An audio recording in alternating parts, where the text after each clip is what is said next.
Muchas gracias, hermanos. Qué grato es verlos a todos, especialmente la misión Nueva Jerusalén en Nanchital. Dice el versículo 18 del capítulo 26, para que abra sus ojos, para que se conviertan de las tinieblas a la luz y de la potestad de Satanás a Dios, para que reciban por la fe que es en mí perdón de pecados y herencia entre los santificados. Oramos.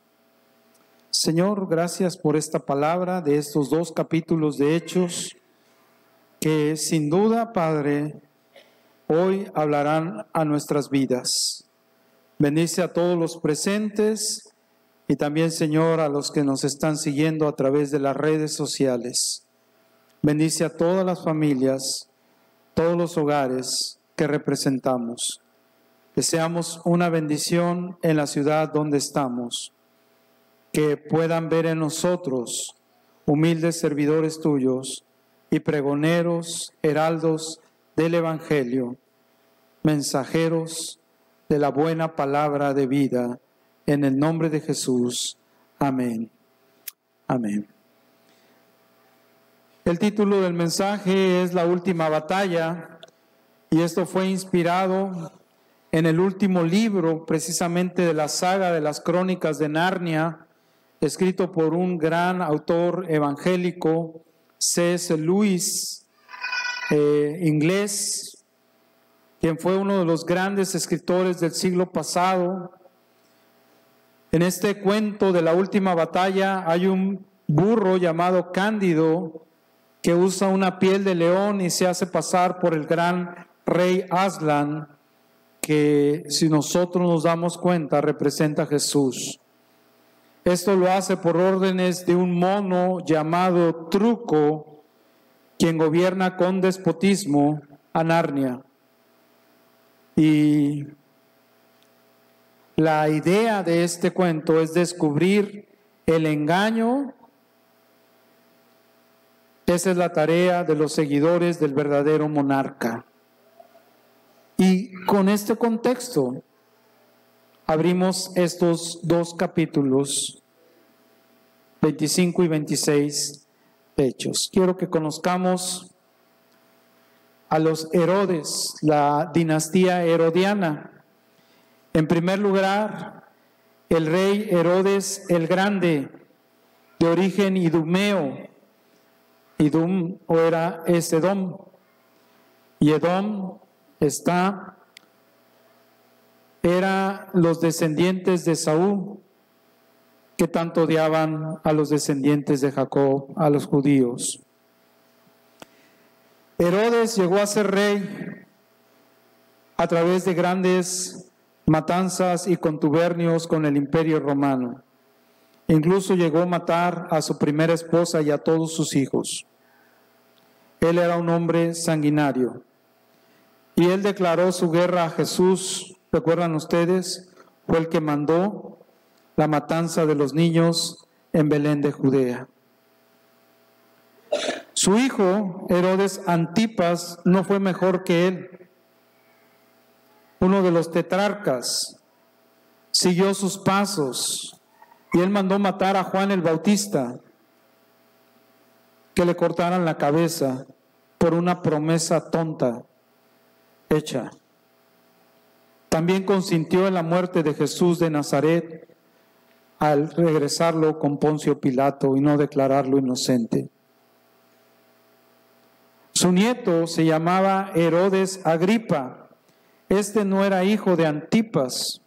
Les voy a explicar por qué. Pero sí era nieto de Herodes el Grande. Herodes Agripa mandó matar a Santiago, el hermano de Juan, quien era el discípulo amado de Jesús. En el año 44 después de Cristo, Herodes Agripa mandó matar a a Santiago, y mandó encarcelar a Pedro, según Hechos 12, 1 y 2. Su bisnieto se llama Agripa, el bisnieto de Herodes, y él fue el último de la dinastía herodiana que aparece aquí 4 generaciones de gobernantes perversos, déspotas, totalmente tiranos, y enfrentándose toda esta dinastía con Jesús, contra Jesús. Lo primero que debemos de aprender es a tomar decisiones según la palabra de Dios. Vivimos en tiempos difíciles, vivimos en tiempos complicados, en donde a veces tomar decisiones no es sencillo para nosotros. En el capítulo 25 del 1 al 12, Pablo fue instruido por el Espíritu Santo para hacer una apelación ante el César. ¿Por qué se hizo esta apelación ante el César? Porque esta era la manera inédita de viajar a Roma sin recursos propios. Pablo no tenía el dinero para comprar un viaje, un crucero a Roma. Y él había ido a Jerusalén para llevar una ofrenda a los pobres de Jerusalén. Así es que los de Jerusalén no tendrían el dinero para enviar a Pablo hasta Roma. Al apelar a César, Pablo se asegura de ir a César y, en segundo lugar, de ser cuidado en el trayecto, ya que su vida tenía un costo para los judíos que habían hecho un complot para matarlo. ¿Qué decimos nosotros que no tenemos recursos? ¿Qué decimos nosotros que a veces no tomamos decisiones valientes porque no tenemos fe en Jesús? ¿Sabes por qué Pablo fue a Roma? Porque César no era el gobernante. El verdadero rey es Jesús. Y él lo llevó a Roma. Dice en Romanos 8:28 que todo obra para bien a los que aman a Dios. ¿Tú a quién amas? ¿A quién amaba Pablo? Porque estaba en la cárcel por causa del Evangelio de Jesucristo. A veces tienes que tomar decisiones en tu vida. Decisiones que honran a Dios, a Jesús, o lo deshonran. Decide lo mejor siempre. Aunque parezcas un tonto. Aunque parezca difícil, Dios te va a respaldar. En segundo lugar, en el capítulo 25 vemos que la situación de Pablo. Para los hombres, Pablo es un hombre en desdicha. Para los hombres, desde el punto de vista humano, él es odiado por los dirigentes de su propio pueblo. Fue acusado de traición y está preso en una cárcel romana. Pero esa pequeñez e insignificancia de Pablo es lo que Dios necesita para usar a una persona en sus manos. Y si tú lees en 2 Corintios, capítulo 12, versículo 10, dice: por lo cual, por amor a Cristo, me gozo en las debilidades, en afrentas, en necesidades, en persecuciones, en angustias, porque cuando soy débil, entonces soy fuerte. Amén. Dios necesita que le entregues tu debilidad. Dios necesita que le entregues tu pequeñez. ¿Cuántos creen eso? No sé, en esta semana, ¿cuántas veces te quejaste con el Señor, o en este mes, o ya se acerca el fin de año? Durante estos largos meses, ¿cuántas veces te has quejado con el Señor?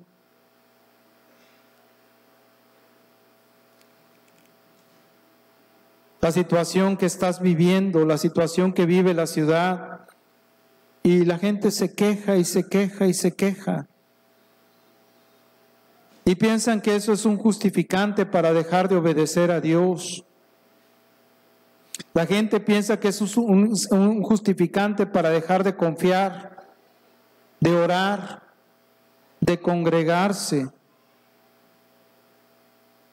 Algunas personas se vuelven hasta agresivas para defender su membresía de la iglesia y durante toda la semana que hubo cultos en la iglesia, no se pararon. No vinieron a los cultos del centenario. Dicen que honran y aman al Señor, pero no tienen tiempo para honrar y amar al Señor en la hermandad.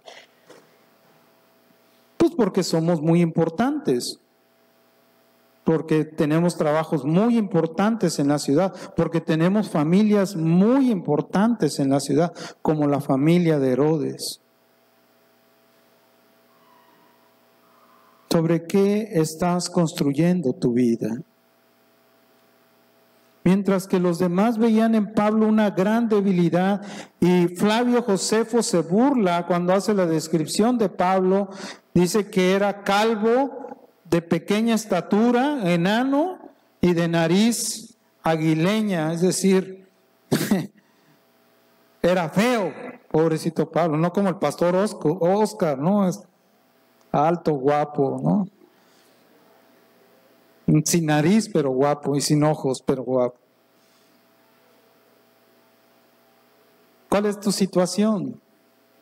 ¿De qué se ríe el diablo de ti?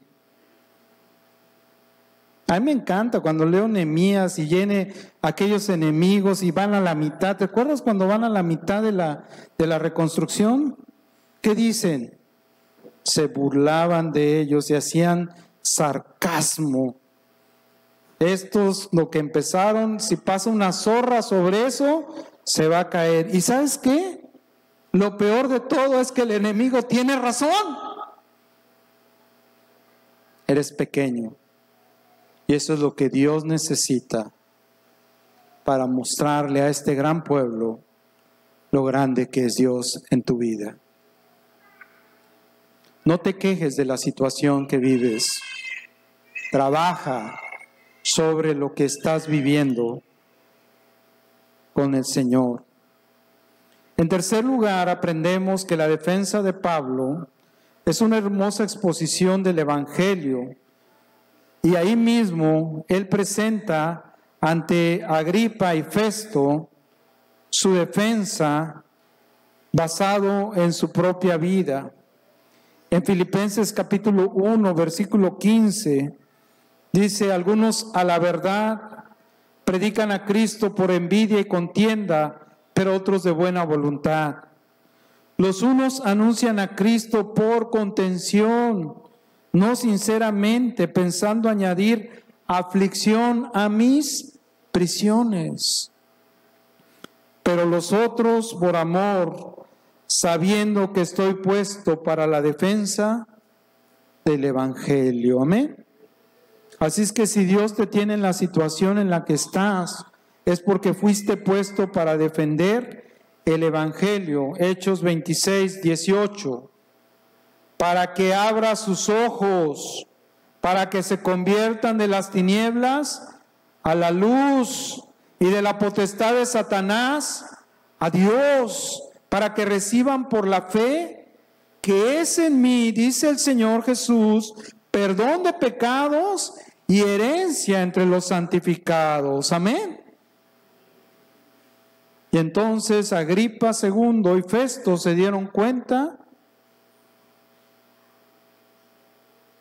de que Pablo los estaba confrontando con sus pecados y los pecados de sus antepasados. ¿Y qué pasa cuando el Espíritu Santo te habla de estas cosas? Pues te enojas, le echas la culpa a otros de tu desdicha. ¿Qué más? Ya no vas a la iglesia. Y siempre dicen los estadounidenses, derivamos la culpa. Y cuando ellos fueron afrentados por Pablo respecto a sus pecados, Le dijeron, cállate, Pablo. Estás loco. Y silenciar es una violencia del Estado. Silenciar es una violencia del opresor. ¿Qué hace el varón cuando la mujer le está diciendo y confrontando con su pecado? Cállate, tú no sabes nada. ¿Pero en qué te gastaste ese dinero? Aprendemos desde niños, a los niños los enseñamos así. Chamaco, usted cállese. ¿No es verdad? La generación que fue antes de mí fue la generación silente. Y ellos sí no hablaban. Cuando hablaba un adulto, los niños no hablaban nada. Hoy estamos a la inversa. Estamos en las generaciones de los niños emperadores.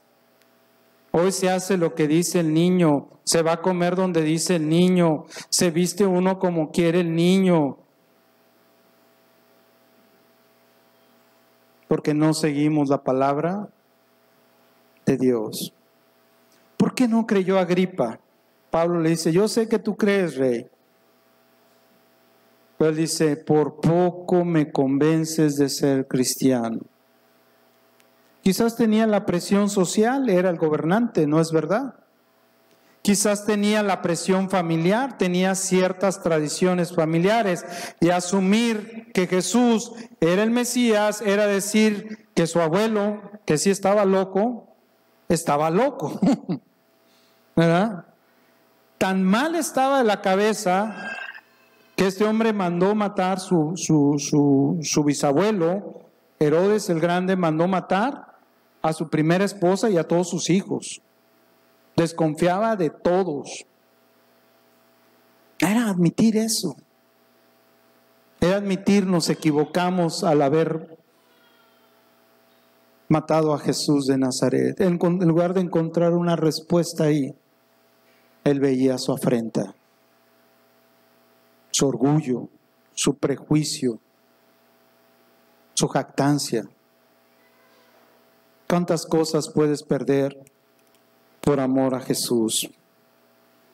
Por último, que debemos de aprender, el juicio de una dinastía. Dice la palabra de Dios que a nosotros nadie nos juzga sino el Señor, pero nosotros los que tenemos el Espíritu de Dios podemos juzgar todas las cosas correctamente. Y al anunciar el Evangelio, Pablo está diciendo que el verdadero Señor, Jesús, que es Rey de Reyes y Señor de Señores, está juzgando a esta generación de déspotas, inmorales, infieles, hombres que fueron los Herodes, reyes que no reconocieron la gloria de Dios.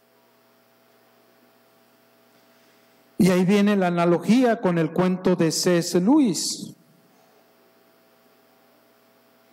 Vivían como el mono truco y el burro cándido, engañando a los demás, pensando que nadie les iba a pedir cuentas de sus acciones.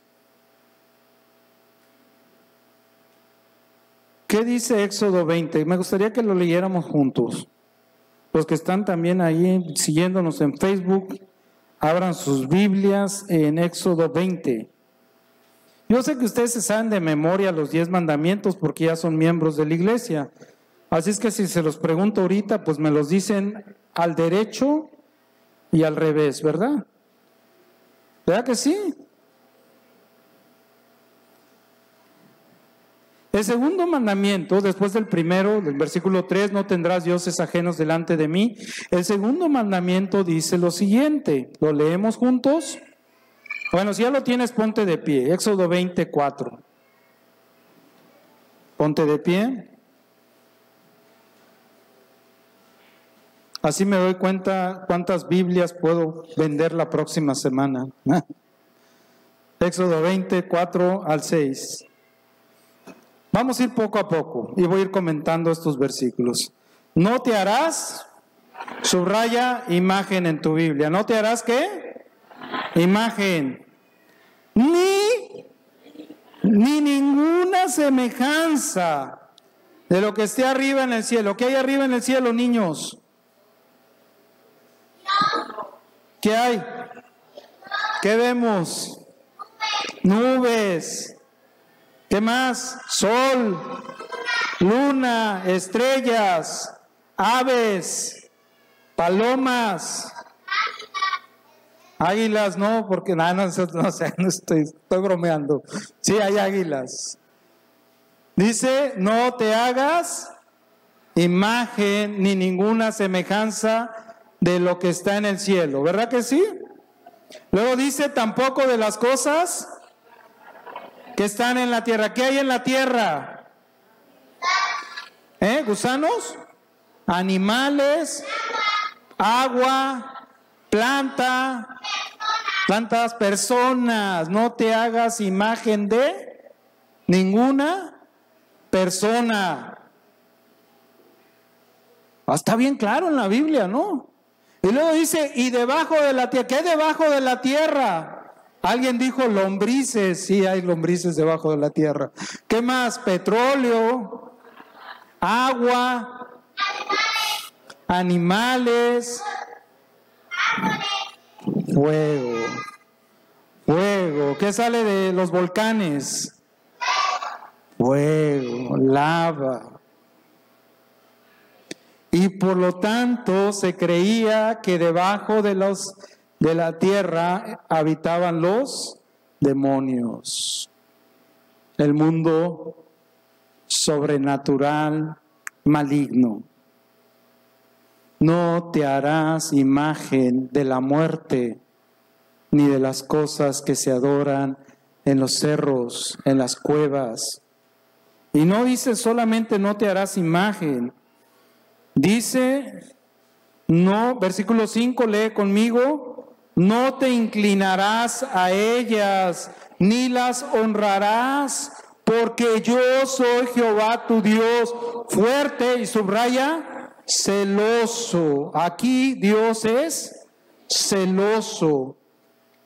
Dice que visito la maldad de los padres sobre los hijos hasta la tercera y cuarta generación de los que me aborrecen, y hago misericordia a millares, a los que me aman y guardan mis mandamientos. Pueden sentarse. Dice Dios claramente, ¿y cuántos creen en Dios? ¿Cuántos creen que lo que Dios dice en su palabra lo va a cumplir? A ver, levanten su mano porque yo vi que no hay muchos convencidos. ¿Están convencidos? Dice que visito la maldad de los padres sobre los hijos hasta la tercera. Ahora vamos a ver cómo terminaron los Herodes, para que entiendas que esto no es un jueguito, que no jugamos a la religión. Primero, Herodes el Grande murió de insuficiencia renal por una enfermedad degenerativa crónica llamada esquistosomiasis, es decir, gusanos dentro de sus órganos que fueron carcomiendo especialmente sus riñones, su hígado. Era tal el sufrimiento de este hombre que no podía estar ni de pie, ni acostado, ni sentado, y era tal su que tenía un aliento fétido, ya casi no se paraba por sí mismo. Y cuando supo que iba a morir, ¿saben qué hizo Herodes? Juntó a todos los nobles judíos más importantes y les dijo: antes de que yo muera, mátenlos a todos. Y todos sus soldados los mataron en la fortaleza que construyó a propósito en Jericó, que recuerdan que esa ciudad había sido maldecida ¿verdad? Por Dios. Ahí los mandó matar. Era un hombre terrible. Su hijo Herodes Antipas fue desterrado por el emperador Calígula, acusado por su sobrino Herodes Agripa I de traición. Perdió todo su poder, perdió toda su fortuna y su linaje, porque sus hijos no siguieron siendo los reyes de Jerusalén, sino que Herodes Agripa, su sobrino, fue el sucesor de Antipas, y su muerte está aquí en Hechos 12, 20 al 23. Dice que murió comido por lombrices o gusanos. Esto también lo confirma Flavio Josefo en las Antigüedades de los Judíos, en su libro. Así que este hombre, antes de morir, ¿qué creen que hizo? Mandó matar a su propio hijo, Antípater. Y su segundo hijo, porque Antípater era el que sería el sucesor, su segundo hijo es Herodes Agripa II, este que aparece aquí, y aquí termina la dinastía herodiana. Yo visito la maldad de los padres sobre la tercera y cuarta generación.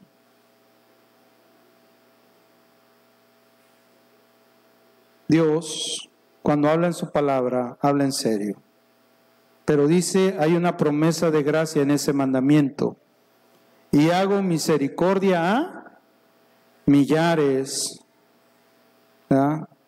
Los que aman mi nombre, los que honran mi nombre y no se inclinan ante imágenes.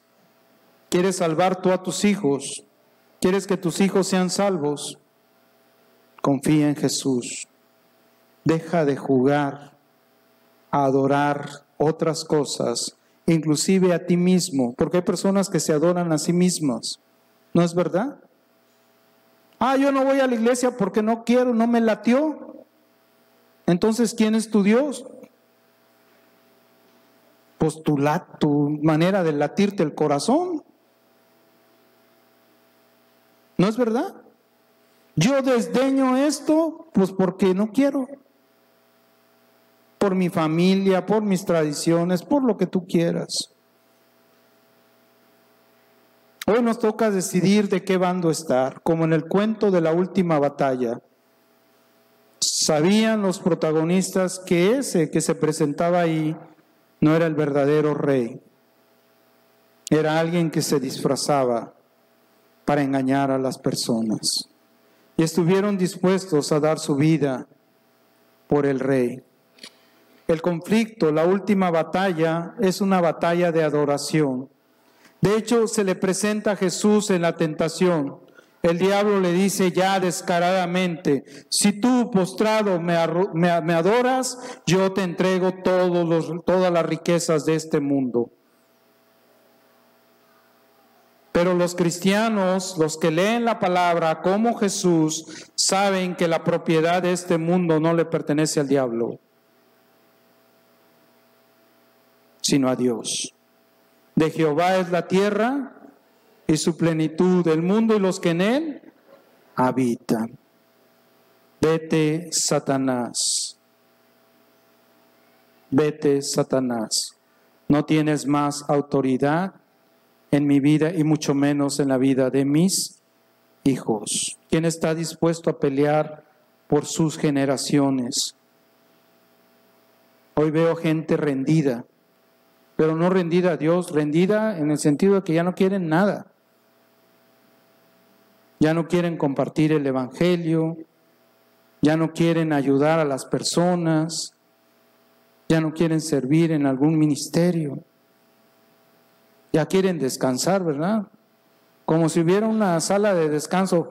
Pastor, ¿me da descanso? Sí, firme, aquí le firmo de una vez, vámonos. No hay vacaciones, en el cielo no hay vacaciones. No sé quién les prometió eso, pero en la Biblia no está. Búsquenlo.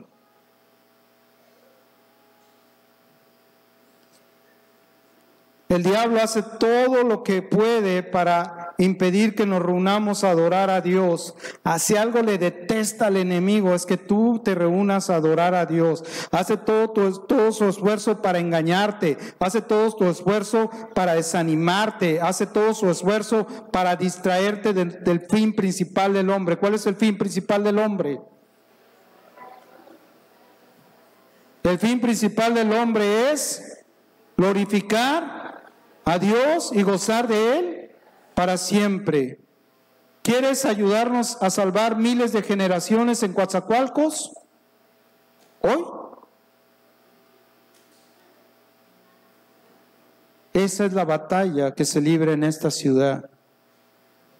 Eso es lo que está pasando. La gran batalla del sur de Veracruz no son contra los cárteles de las drogas. Es contra el enemigo.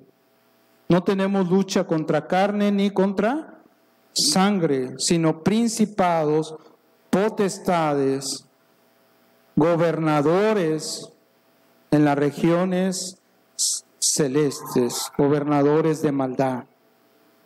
Esa es la batalla que se libra en tu hogar y esa es la batalla que se libra en esta mesa.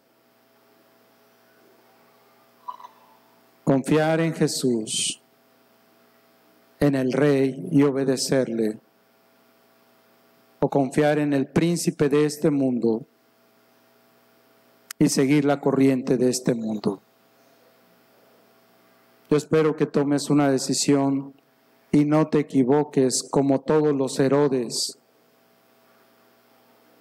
Salvemos 1000 generaciones. ¿Qué te parece? ¿Lo podemos hacer juntos? Señor, gracias por tu palabra, gracias por estos 2 capítulos increíbles donde, Señor, nos damos cuenta, Padre, que es verdad tu palabra, que no son palabritas, Señor, no son cuentos, no, que lo que dijiste así sucedió en la vida de este hombre llamado Herodes, Señor, y su descendencia. Y eso nos infunde amor hacia ti y temor, Señor, de cuidar nuestras vidas en santidad, en reverencia, en adoración a ti. Impúlsanos, Señor, a seguir celebrando, Padre, el centenario de la Iglesia, confiando únicamente en la obra de Jesucristo, glorificándote únicamente a ti, el Rey, que eres Señor y Dios por los siglos, y dándote a ti la honra, la gloria y el poder. En el nombre de Jesús. Amén.